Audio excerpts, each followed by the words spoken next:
Video to Nick the Modern Mystic, mostly anyway. So I guess we're going to end up back on the subject of objective morality, and that's okay with me, because I think the word objective is important.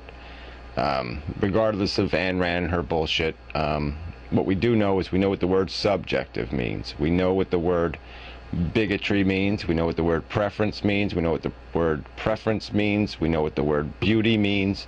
We know what the word desire means. We're not going to argue about all those fucking words too, are we? I mean, we can really have a solid definition of those words, can't we? We understand that we are a individual organism. Organism? That was funny. Organism. I did that in high school once. It was really funny in a biology class. I said orgasm instead of organism. It's really quite funny. But anyway, Freudian thing, I suppose. Anyway, the point is that we are subjective animals. We have needs that are based on our individual gray matter, okay? Based on what nature has injected into us. Drives and desires, the basic need to survive.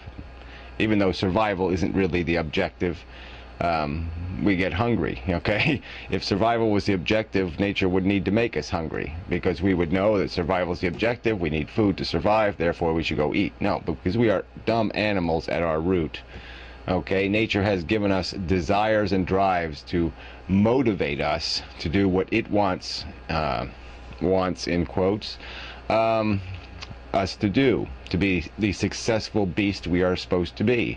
That's how we win, okay? You win by consuming more efficiently and more aggressively, usually, than the other assholes you're competing with. So we know what subjective is. Subjective is the crap we are born with, the conditioning that defines things like beauty and cuteness, the things that we are afraid of, revolted by in an innate sense. So we know what that is, and we know it's a bunch of bullshit, okay? It's not logically arranged programming.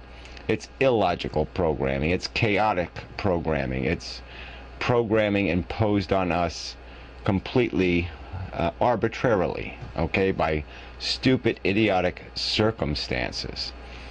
And that's subjectivity.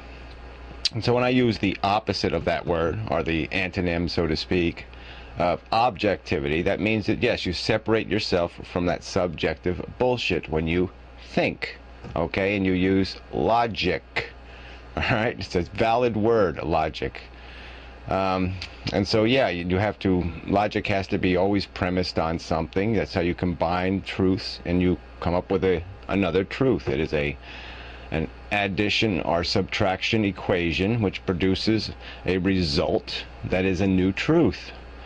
And that's how it works. That's how intelligence fucking works. That's how it's expanded. That's how knowledge increases, is through that process of combining facts and to create new facts. And Nick presumes me to have made some grotesque error, that I have speculated or postulated something that's on a non-solid foundation that must be dropped. And but he doesn't substantiate that with any fucking argument. No, instead he just makes up a new definition for the word suffering. Definition that isn't in a dictionary. It's not my thesaurus, but it's his fucking definition, and I'm supposed to know that. And this is the irony of this. People are afraid of the word objectivity because Ayn Rand bastardized it. But Nick feels perfectly comfortable redefining the word suffering. It's okay with him. So it's just a pile of shit. Yeah, I reject Ayn Rand's definition of objectivity. I reject your definition of suffering, because I don't think either one of them have anything to do with a fair or reasonable definition of the words. And so whatever, let's go through what objectivity is then. Okay, it's the lack of this subjective prejudice. It is detaching our intelligence from our own corrupting biases and prejudices, the influences of our own drives, desires, and erroneous definitions, animalistic definitions. So we just subtract those from the equation. We subtract those from influence. and then we have a perspective, and then we take that perspective and we widen it as wide as we possibly can in this universe with the known facts. And so it is as simple to, and when you are observing humanity, when you're observing human beings, it's very easy to see that the needs, the sentient capacity of the human beings is generally equal. Now, obviously, it's not absolutely equal. There are human beings that are born without any sentience. You know, they are functionally alive, but because their brain is incomplete, they may not be feeling. So obviously, they would not be equal.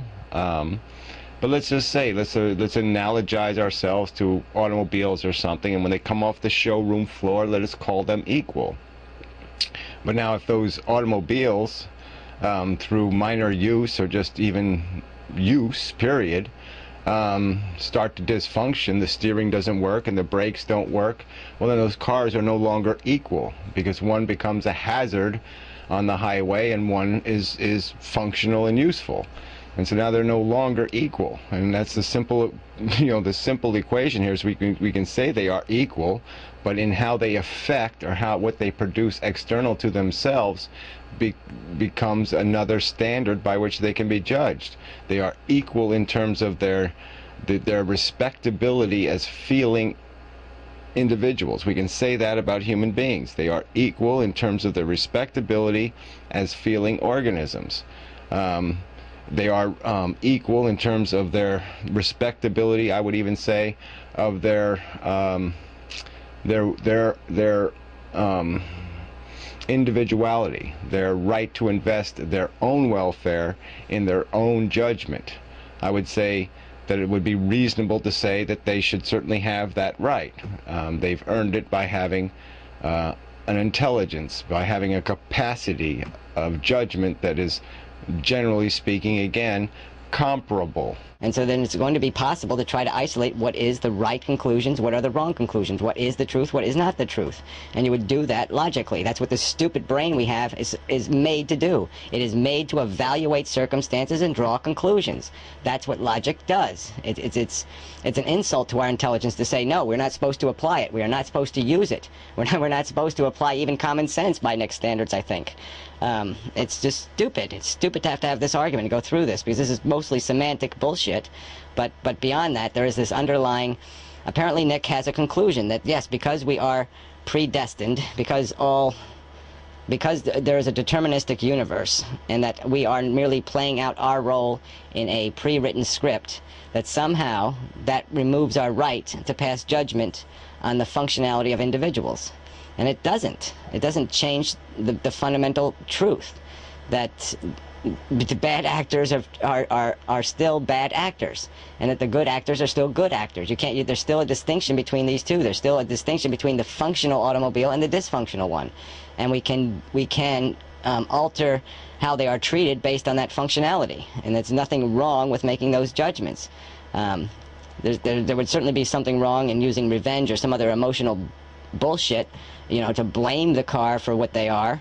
But there's nothing wrong with defining the simple truth. And so if we try to take an objective perspective, where we look at overview, if we look at the whole, what we know to be from the broadest perspective, we can see the human beings interact. They interact. And there's human beings that through selfishness and absolute bullshit find a right or a power to exploit and harm other human beings. And so that's bullshit. And a society, a civilization, has a right to recognize that bullshit and try to discourage it.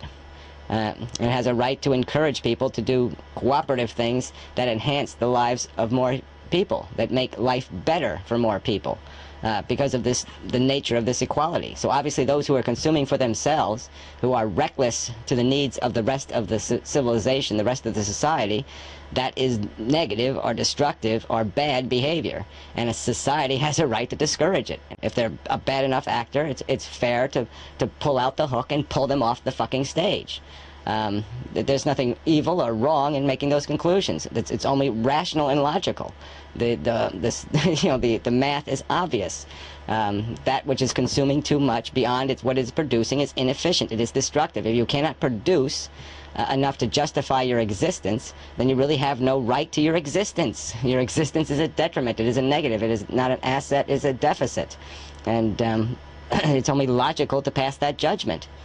We actually have to go through this process to evolve and change. I have to make these points for people to hear them and to appreciate them and maybe incorporate them into their own thinking. And if I don't make the points, if I don't talk about objectivity, if I don't talk about subjective bigotries and prejudice and how they should not influence your judgment, and that your first obligation is to be productive in your life, not just a consumer and happy, your happiness is only one part of the equation. The rest of the equation is, what is your impact in the real world? How much did you consume and how much did you produce? And part of producing is reducing the suffering and the deprivation that exists in other equal human beings, because that's what you would do logically if you had to feel the pain. If you were enduring the discomfort and the deprivation, it would seem quite logical to you to do something about it. And so it only makes common sense to apply that same standard to every other human being. And so if any human being is suffering, you are suffering in essence. And that's our obligation. That's the logical mandate.